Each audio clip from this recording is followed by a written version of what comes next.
larangan itu berlaku, namun saja dari koordinator kemaritiman dan investasi juga bahwa mudik semuanya akan kita larang.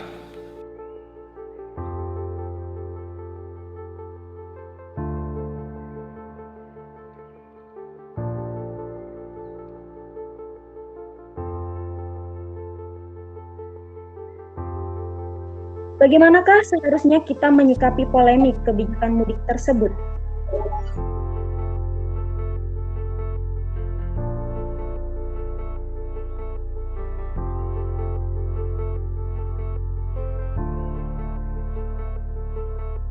Bagaimana nih menurut Bapak pandangan mengenai kebijakan peraturan yang melarang mudik, Pak? Dan jaminan kebutuhan apa yang didapatkan dari warga yang dilarang mudik tersebut, Pak? Menurut pendapat saya dari Rumah Pancasila, larangan mudik yang dilakukan oleh pemerintah terhadap masyarakat itu cacat secara hukum.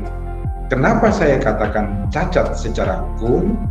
Karena orang-orang yang berada di daerah PSBB atau zona merah yang kebetulan sudah tidak bisa makan dan minum karena usahanya ditutup dan mereka tidak bekerja, atau karena usaha tempat mereka bekerja ditutup, mereka dirumahkan tanpa diberikan gaji oleh tempat usahanya mereka, atau mereka di PHK, sampai saat ini belum tersentuh oleh negara atau pemerintah untuk mencukupi kebutuhan pokok mereka.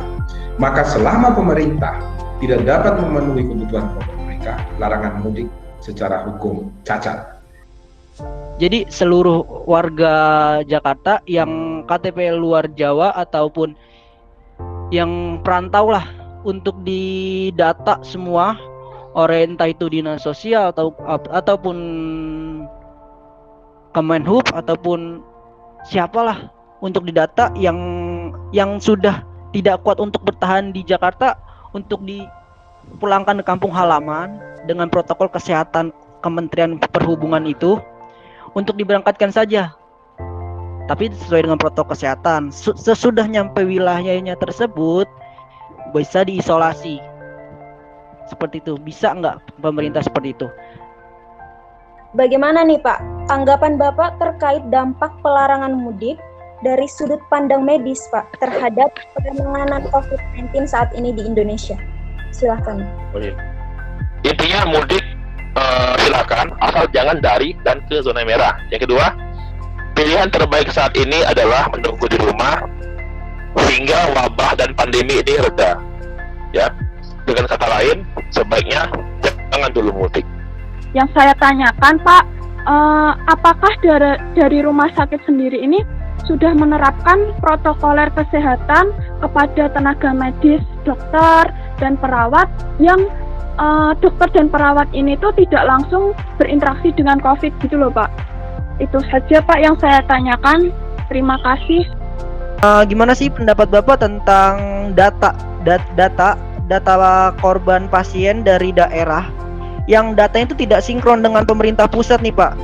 Kita sebagai istilahnya yang berada di jasa pelayanan bis, mulai di bulan akhir Februari, Maret awal itu sudah mulai terasa nih imbas dari COVID-19 tadi. Ditambah lagi menjelang akhir Maret, objek wisata sudah mulai tutup. Ya kan?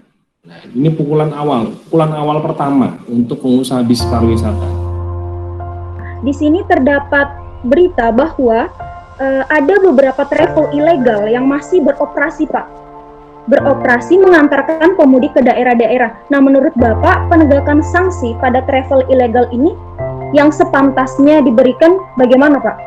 Karena travel ini tentunya sangat terpaksa melakukan ini demi memenuhi kebutuhan ekonomi, begitu, Pak. Perkenalkan, saya Faizal, domisili Tangerang dari Universitas Istanbul. Saya mau bertanya Pak, bagaimana cara Bapak menutup biaya operasional selaku pelaku usaha HPO? Izin bertanya Bapak, bagaimana langkah konkret dari PO Bus untuk mengatasi defisit keuangan yang diakibatkan kebijakan larangan mudik di tahun 2020 ini ya Pak? Terima kasih. Pertanyaan saya, di PO Bapak itu ada ada pengiriman logistik nggak sih Pak? Atau kayak misalnya kayak ekspres itu kayak ada Rosalia Express kan, selain bisa mengantarkan penumpang bisa mengantarkan barang. Ya, terima kasih Pak. Jadi kesimpulannya, ketika kebijakan larangan mudik dilaksanakan, syarat wajib yang harus dilakukan negara adalah harus menyiapkan makanan, tentunya minuman dan kebutuhan kepada orang-orang yang dilarang mudik tersebut. Dan juga harus ada aturan mengenai larangan pemberian makan terhadap hewan ternak karena itu sangat rawan. Dan juga tidak boleh tertinggal adalah memenuhi kebutuhan mereka, karena dampak kebijakan ini sangat besar bagi pengusaha bus, khususnya ya bagi pengusaha transportasi umum.